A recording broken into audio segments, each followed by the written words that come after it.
Hi everyone, welcome back to it's me Snehitha. ఈరోజు నేను beetroot chutney లేదా బీట్రూట్ పచ్చడి చేస్తున్నాను. బీట్రూట్ తింటే చాలా హెల్దీ కదా, బట్ నార్మల్గా కొందరు తినలేరు. ఇలా చట్నీ చేసుకొని తింటే చాలా బాగుంటుంది.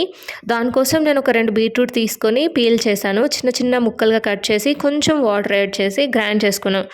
చూసారు కదా, ఇలా పేస్ట్ అయితే అయింది మనకి గ్రైండ్ చేసిన తర్వాత. నెక్స్ట్ ప్రాసెస్ ఏంటో చూద్దాం. ఇప్పుడు చాలా సింపుల్ అండ్ ఈజీ అన్నమాట. పోపు పెట్టాలి. సో ప్యాన్ తీసుకొని అందులో కొంచెం ఆయిల్ యాడ్ చేయండి. ఆయిల్ హీట్ అయ్యాక అందులో కొంచెం శనగపప్పు, మినపపప్పు, కొంచెం కరివేపాకు యాడ్ చేయండి. బట్ నేను మర్చిపోయాను, మీరు యాడ్ చేసుకోండి. జీలకర్ర, ఆవాలు, పసుపు, పచ్చిమిర్చి, కారం పొడి, ఒక 2 ఎండుమిర్చి యాడ్ చేయండి. ఆ తర్వాత రుచికి సరిపడా కొంచెం సాల్ట్ యాడ్ చేయండి. బాగా మిక్స్ చేయండి వేడయ్యేలాగా. ఇందులో గ్రైండ్ చేసి పెట్టుకున్న బీట్రూట్ పేస్ట్ను యాడ్ చేసి పచ్చి ఫ్లేవర్ పోయేంతవరకు వేడి చేయండి.